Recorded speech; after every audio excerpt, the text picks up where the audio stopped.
जय हिंद दोस्तों, स्वागत है मेरे YouTube चैनल में आपका एक बार फिर से। और यदि मेरे YouTube चैनल पर आप नए हैं तो लाइक करें, सब्सक्राइब करें और बेल आइकन को प्रेस करें। आज मैं आपके सामने फिर एक और नई कहानी लेकर आया हूं और ये कहानी गुरु शिष्य संवाद सफलता की कहानी। एक बार एक शिष्य ने विनम्रता पूर्वक अपने गुरुजी से पूछा कि गुरुजी, कुछ लोग कहते हैं कि जीवन एक संघर्ष है, कुछ अन्य कहते हैं कि जीवन एक खेल है और कुछ जीवन को एक उत्सव की संज्ञा देते हैं। इनमें से कौन सही है?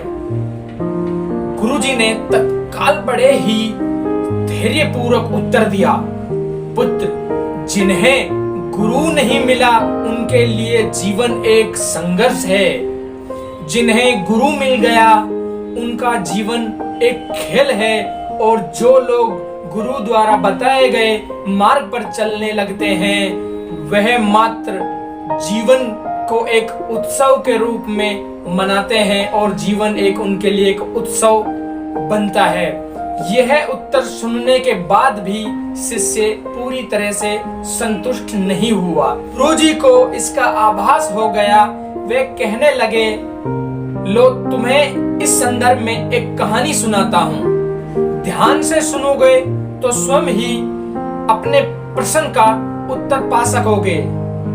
फिर वह कहानी सुनाते। वह इस प्रकार थी कि एक बार किसी गुरुकुल में 3 शिष्य ने अपना अध्ययन संपूर्ण करने पर अपने गुरु जी से यह बताने के लिए विनती की कि उन्हें गुरु दक्षिणा में उनसे क्या चाहिए। गुरुजी पहले तो मंद मंद मुस्कुराए और फिर बड़े ही स्नेहपूर्वक कहने लगे, मुझे तुमसे गुरु दक्षिणा में एक थैला भर के सूखी पत्तियां चाहिए, ला सकोगे? वह मन ही मन बहुत प्रसन्न हुए, क्योंकि उन्हें लगा कि वे बड़ी आसानी से अपने गुरुजी की इच्छा पूरी कर सकेंगे। सूखी पत्तियां तो जंगल में अधिक मिल जाएंगी, इधर उधर बिखरी होंगी, तो हम ये चीज ला सकते हैं। वह बड़े उत्साह पूर्वक एक ही स्वर में बोले, गुरुजी, जैसी आपकी आज्ञा। अब वे तीनों शिष्य चलते चलते एक समीप एक जंगल में पहुंच जाते हैं, लेकिन वहां देखकर वह अचंभित या फिर वह आश्चर्यचकित हो जाते हैं। वह सोच में पड़ गए कि आखिरकार जंगल में कौन सूखी पत्तियां उठाकर ले गया। इतने में ही दूर से आता हुआ एक किसान दिखाई देता है। वह उसके पास पहुंचकर उनसे विनम्रता पूर्वक याचना करते हैं कि उन्हें केवल एक थैला भरकर सूखी पत्तियां चाहिए। अब वह किसान ने उनसे क्षमा याचना करते हुए कहा, उन्हें यह बताया कि वह उनकी मदद नहीं कर सकता, क्योंकि उसने सूखी पत्तियों का ईंधन के रूप में पहले ही उपयोग कर लिया। अब वे तीनों पास में ही एक बसे गांव की ओर आशा लिए हुए बढ़ लगे। हो सकता है कि वहां गांव में उनकी ये सहायता पूरी हो जाए, उनकी समस्या का हल निकल जाए।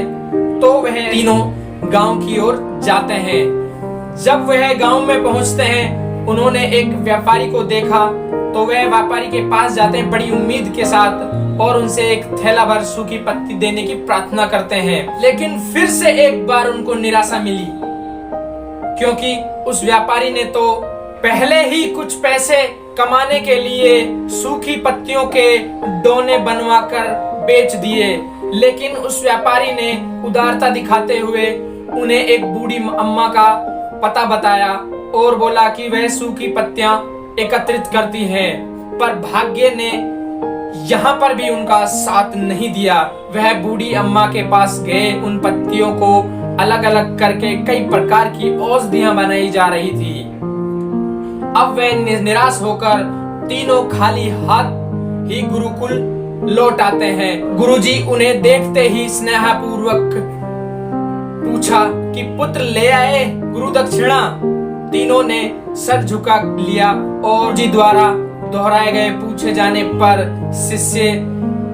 एक शिष्य कहने लगा, गुरुदेव हम आपकी इच्छा पूरी नहीं कर पाए, हमें क्षमा करें, हमें सूखी पत्तियां नहीं मिली और सूखी पत्तियां तो जंगल में इधर उधर बिखरी रहती होंगी, इसलिए हमने ये बात बोल दी और सूखी पत्तियां तो जंगल में इधर उधर बिखरी होंगी, इस वजह से हमने खुशी खुशी ये निर्णय ले लिया कि हम ये पत्तियां ले आएंगे। लेकिन उन पत्तियों का तो अलग अलग जगह अलग अलग उपयोग हो रहा है। गुरुजी फिर पहले की तरह मुस्कुराते हुए प्रेम पूर्वक बोले, निराश क्यों होते हो, प्रसन्न हो जाओ, यही ज्ञान की सूखी पत्तियां भी व्यर्थ नहीं हुआ करती, बल्कि उनका भी उपयोग किया करते हैं। तीनों शिष्य गुरुजी को प्रणाम करके खुशी खुशी अपने घर की ओर चलने लगते हैं।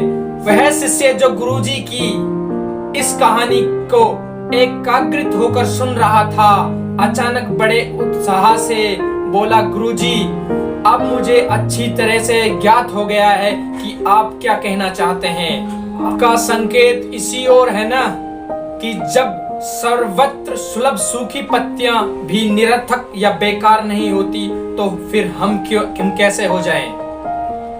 किसी भी व्यक्ति या वस्तु को छोटा या महत्वहीन मानकर उसका तिरस्कार नहीं करना चाहिए। चींटी से लेकर हाथी तक, सुई से लेकर तलवार तक सभी का अपना अपना महत्व है। गुरुजी भी तुरंत बोले, हाँ पुत्र, मैं यही कहना चाहता हूँ तुमसे। इस कहानी से हमें यह शिक्षा मिलती है कि हमें किसी भी परिस्थिति को कमजोर नहीं समझना चाहिए, उन परिस्थितियों के सामने, बल्कि हमें मजबूती से पूरा तैयार होकर खड़ा होना चाहिए ताकि उस परिस्थितियों का मुकाबला कर सके। जय हिंद दोस्तों, जय भारत। यदि मेरी वीडियो आपको अच्छी लगी तो लाइक करना, कमेंट करना, शेयर करना। जय हिंद दोस्तों।